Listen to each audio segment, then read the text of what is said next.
Hello and welcome to We Women Want. This is our weekly show where we focus on women, we celebrate the achievers, we sympathize with those who need sympathy, we also try and find solutions for those who are in trouble, we raise issues from medical issues, health issues, social issues, for instance, who decides that size 0 is normal, we talk to acid attack victims, domestic abuse, we talk about laws that help women and laws that don't.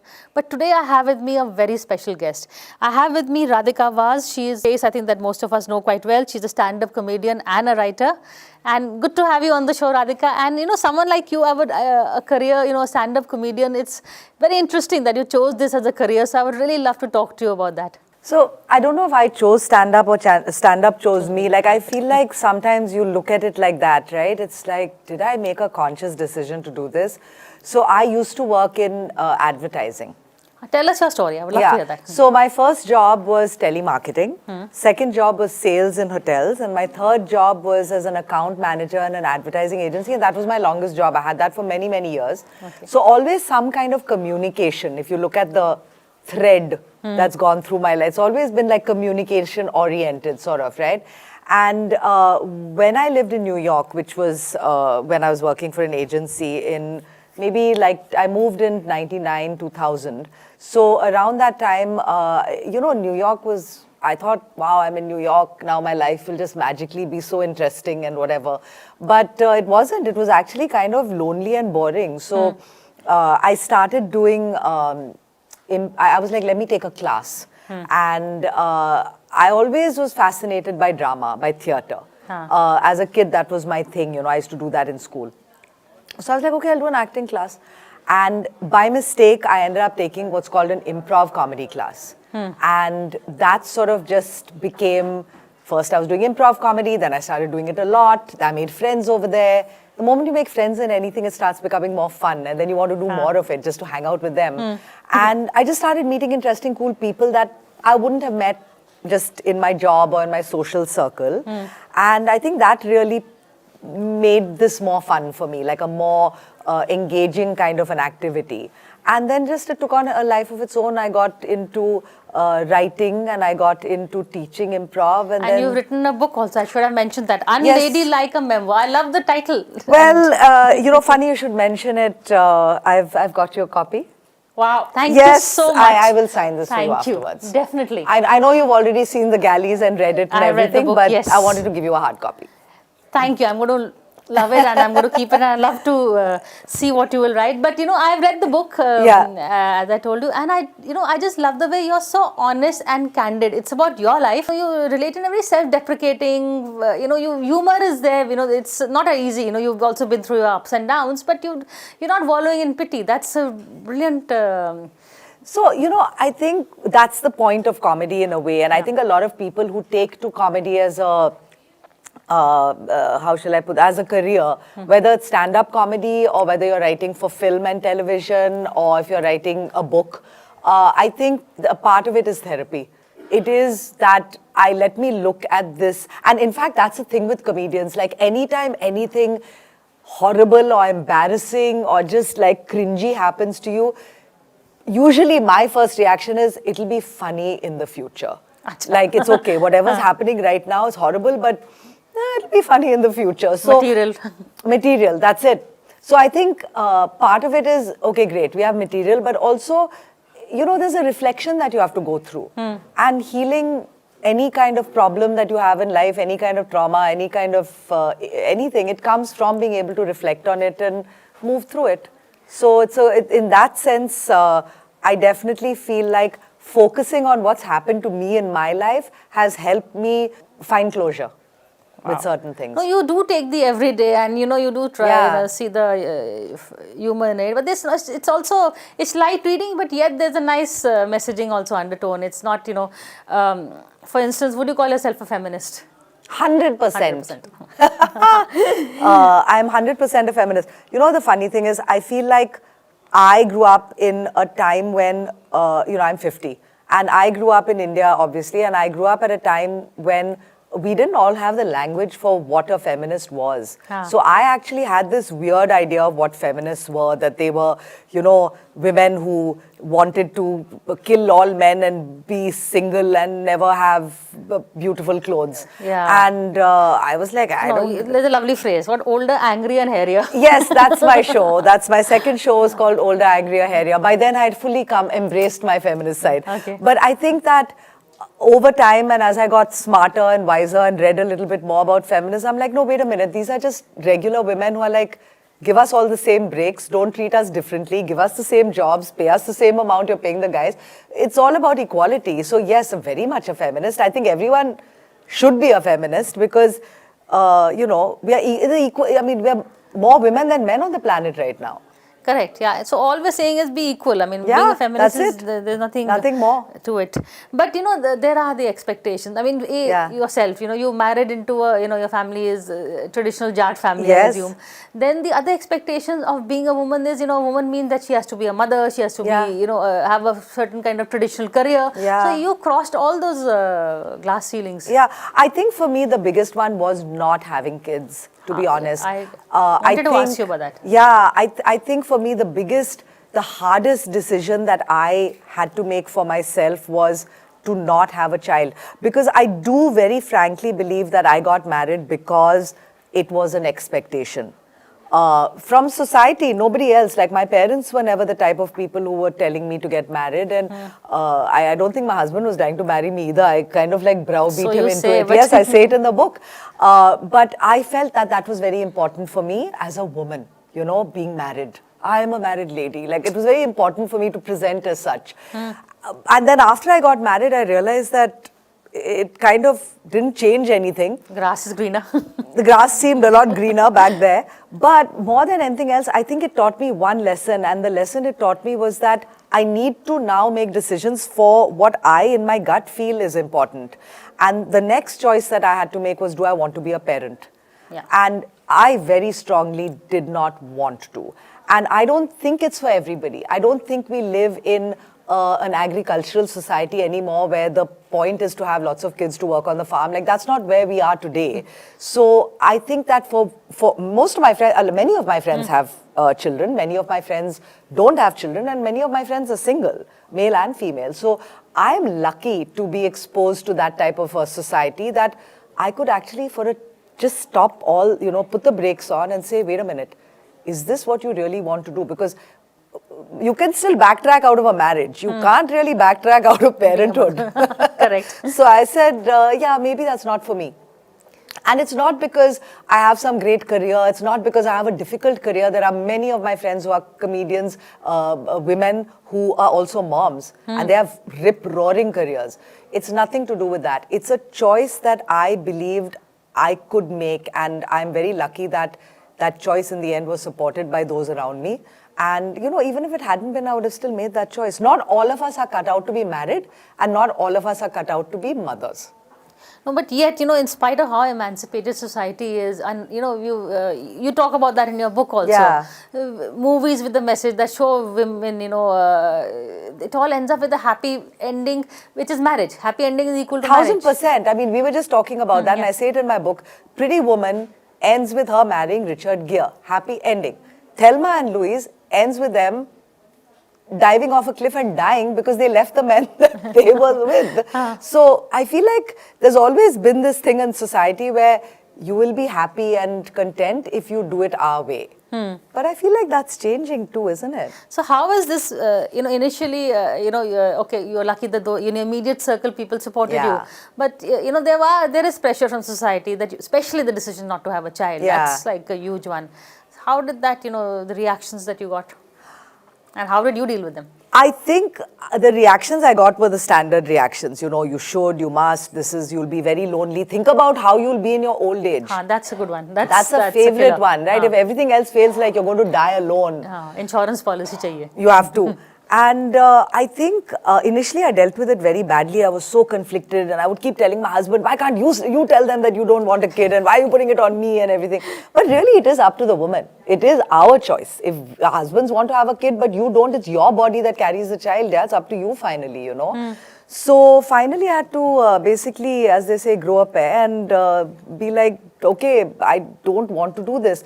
I had to grow up a little bit. I had to assert my own feelings about how I wanted to live my life, and it was a new thing for me because I don't think I was a very assertive person, but this was definitely an experience that made me come out for myself, like support myself. And so initially I didn't handle it well, and then I sought the help of a therapist. And then once I had that, I was like, oh no, I'm not doing the wrong thing. And then I was like, okay guys. And at a certain point, everyone leaves you alone. Yeah, but initially, you know, I found that very interesting in your book, rather amusing, you know, when you actually either you came up with a medical excuse or you tried to yeah, find I was like, you know, we're trying. First we were trying for like 2 years. And that evokes a lot of sympathy. And that evoked so much. No, that evoked encouragement. Oh, they're trying. Lovely, lovely, lovely. And then finally it became, you know, I think there's a problem. Then that was sympathy. But then finally people were like, okay, clearly you're not trying hard enough. Clearly, you're not seeking the help that you should be seeking. Then I had to finally be like, no, we're not doing it. No, but you know, these are the things that we are seeing now. You know, more and more young women are actually putting career first, then children, then marriage. And they're very happy with it. Correct. Now it's the other way around. You know, the truth of the matter is that we've seen, even in marriages, it's one person taking care of the children. Women have been taking care of children for so long. You know, and I'm not saying all men, okay, so don't get excited, guys. But I do feel like most families, if they look at the percentage of work that goes towards child rearing, 100% falls on the woman. 100. And that's even modern families. So if a girl turns around and says, hey, 1 minute, I'm making enough money to hire a nanny, I have my mom and dad who can come live with me, I can do this on my own. Why is everyone so surprised? Of course she can do it on her own, you know. Which is the other thing, you know, but having said that, is there a, you know, do you feel that in terms of, you know, the male point of view, that, you know, at the end of the day, they don't have a choice also, you know, they have to be the bread earner, they have It's horrible, don't you think? Like, I actually feel like patriarchy has messed everybody up. Acha. They've made us be beautiful, that's our job. And men have to be wealthy. Like rich. Yeah, they have no choice. They have no choice. They have to be the breadwinner. They have to have all of that pressure put on them. And we have to go to the gym. And we have to go to the gym and be beautiful so that we can be shown off, God only knows where. Then finally we all hit 50 and no one's looking like anything. We're all looking like each other now. I look like my husband, he looks like me. It doesn't really matter.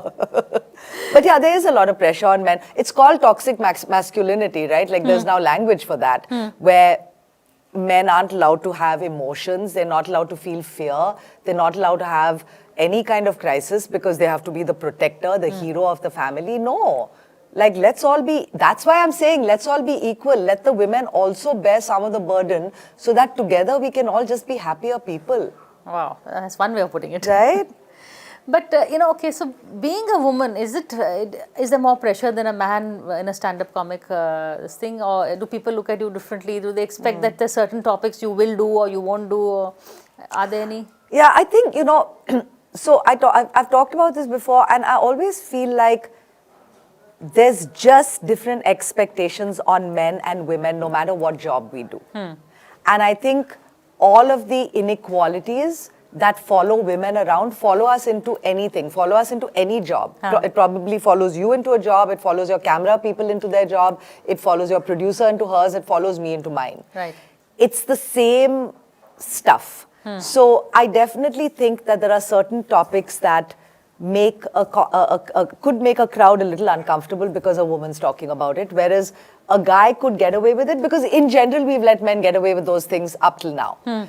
But I also think that I am lucky, I'm very privileged, I always say this, because I also got into this a little bit older, and I think I knew a little bit more about myself and about what I want, how I wanted to deal with stuff. Whereas I do sometimes see when I'm at in a comedy club in a green room, a young woman will come in, a young female comic in her 20s, and she's the only one there. She's the only girl on the lineup. The rest are 9 guys. They're not talking to her. So now she's sort of in her workplace. This is our workplace, right? She's in the workplace. She has no one to talk to. There's no support coming to her. Now she has to go out on stage. It's a predominantly male audience. And she has to do this thing, which is already so difficult to do. And then she has to go home at 12 o'clock at night in a not the safest situation. It's not an easy job for a young woman. And it really bothers me in that way. And it's not my story, but I know that it is the story of many young up-and-coming female comedians. So it is very difficult for them. Okay, I'm going to take a break, then I'm going to talk to you a bit more about the content. You know, are there some gender issues that men can crack jokes, maybe, you know, this girlfriend and that wife? Yeah. Do you also do husband jokes and men jokes? After a quick break, we're going to come to that topic.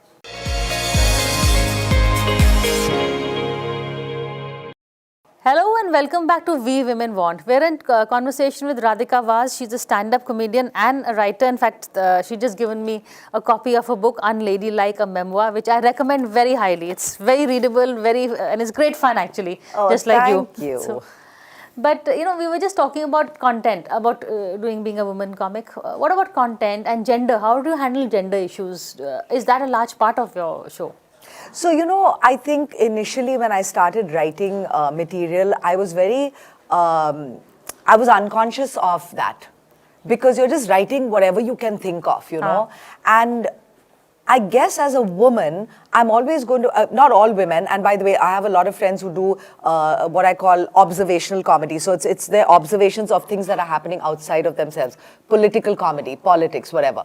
I personally talk a lot about my experiences, and my experiences are as a human being, female, on this planet, as a friend, as an adolescent. You see in my book, I talk about, you know, puberty, I talk about growing up as a girl, I talk about obviously sexual awakenings, I talk about being married, I talk about dating, I talk about being a daughter-in-law, I talk about being a working comedian. So I talk a lot about, it's very autobiographical. That's my style, okay?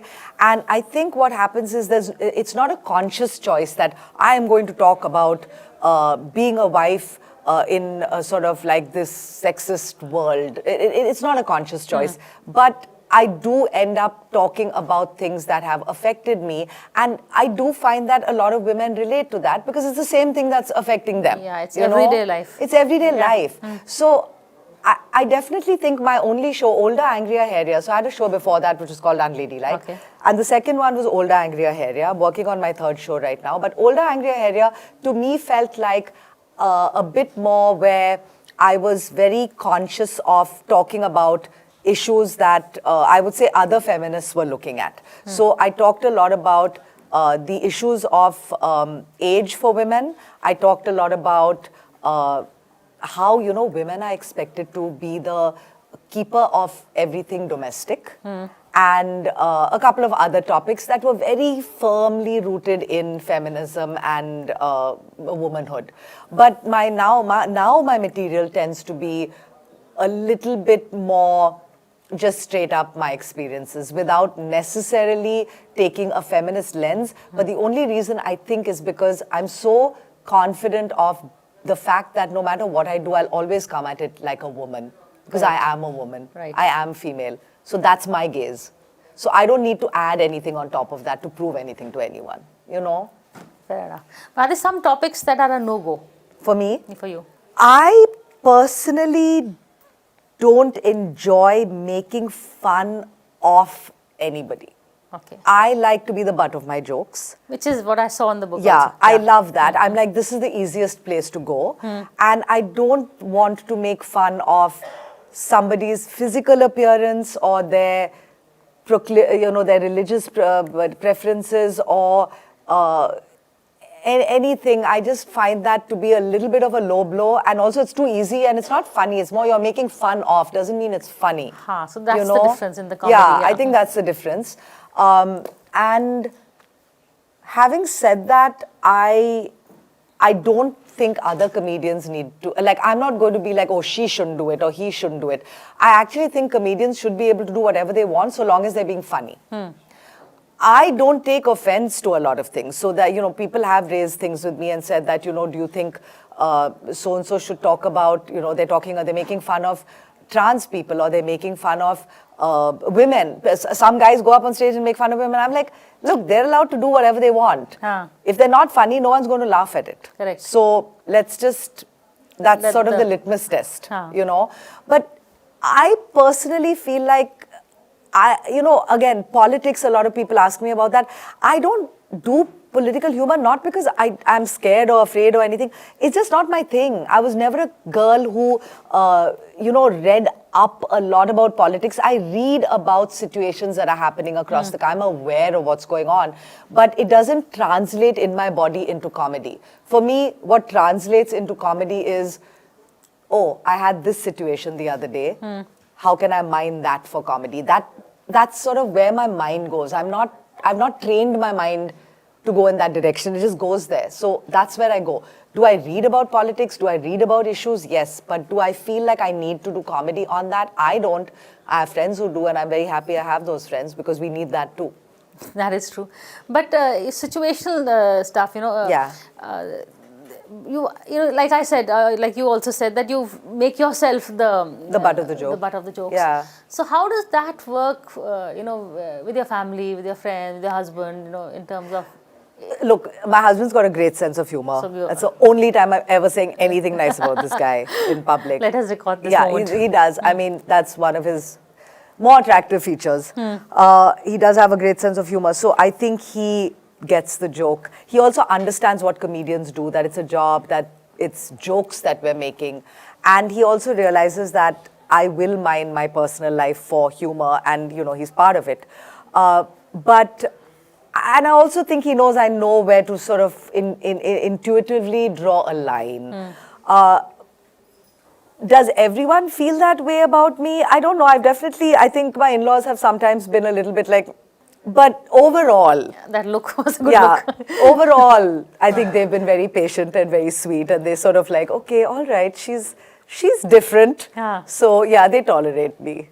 They tolerate me. And my dad and mom have a great sense of humor. They're very cool with... They get a kick out of it. They find it funny. I made so much fun of my father. Oh, my God. I have made so much fun of my dad in my old shows. And even now, I've got some horrible jokes. And some of my jokes are very on the edge. Right. And so, but my dad loves it. Full marks to him. Yeah. Since this is a women's show, I'd also want to talk to you about, how do you see today's women? Because we are really at the cusp where we are still, the traditions haven't yet all been, they're still there, Yeah. Though a lot of women, as we discussed earlier, are trying to walk out and this thing. So we are at that, very middle ground, really, where our mothers are still in the traditional thing. They're happy to have us move forward. But we are still, maybe it's the first generation, our kids, if we are, neither do I have any kids. We don't have kids. Would be the ones really doing that. Yeah, my imaginary grandchildren. I was just joking about this the other day. I was just saying that, I was talking to these 20-year-olds, and they told me that, we are different from you because we don't need to get married. And I was like, that's true. They don't need to get married because they have Uber and Ola.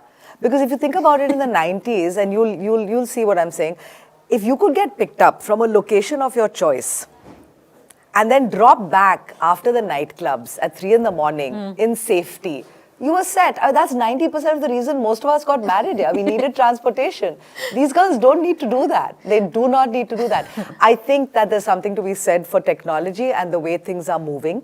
I also think it says something that we're in a world now where you get the job not because you're strong or tall or whatever. You get it because you can think, and you can, you're creative, or you're smart. And that puts women in a better position. So you're going to see a change in the way everybody... And by the way, I talk to a lot of young guys. I have nephews. They don't want to get married. They don't want to have kids either. I think that this whole thing of getting married and having children as a default setting for your life, that's changing for everybody. That is interesting, that even the men don't want to say, "Mera naam aage badhega," and all the rest Yeah, of it. I think there's no ego now. There's no like, oh my God, like who's going to carry on the family name? That's fine. The family name can take a break. Which is why I think the mothers of today, which is our generation, are in that position to, allow is a strong word, but They're it's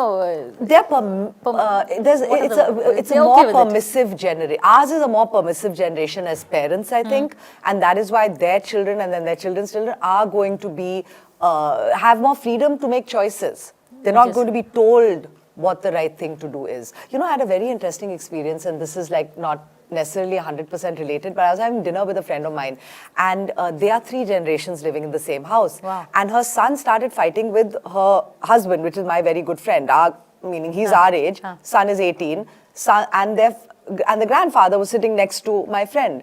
So the father, the son are fighting, grandfather's having his dinner. That fight, the way it was happening, and my friend finally apologized to his son. He said, you know what, maybe I owe you an apology. That would never have happened between grandfather and him. No way. No way. No.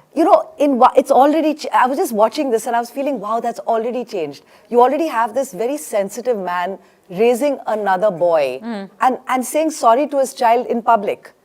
That's sending a different message to that child. He's going to be a very different man. Yeah. Even from what his father is, and certainly from what his grandfather was. So the men are also changing, as you yeah, said. they have to. We all have to change. Everyone has to change. What about the stereotyping of size? We did a show on. Yes, I watched that show. Size 0 is normal. Yeah. So things like that is that also do you do shows on that? Do you raise that issue? I did. In my previous show, I did a lot of jokes about physical appearance and how I looked at it more through the lens of aging and how aging is prohibited for women. You just have to keep looking youthful until you finally drop dead. Correct. So in fact, like I have friends who are like, you should dye your hair because people will know how old you are. I'm like, no, they'll know how old you are because we're hanging out together. You have a problem with that. You don't care about me.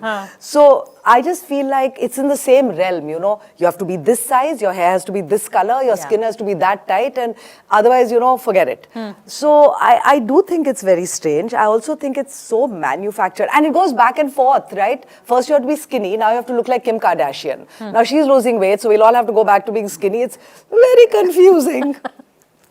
On that note, Radhika Vas, thank you so much for talking to us. Thank and I wish you all the best with your book and your next show, which I hope we'll be invited to. Otherwise, we'll have a talk about it later. Yes, absolutely. Thank you so much for having me. Thank you so much. And thank you so much for watching this show.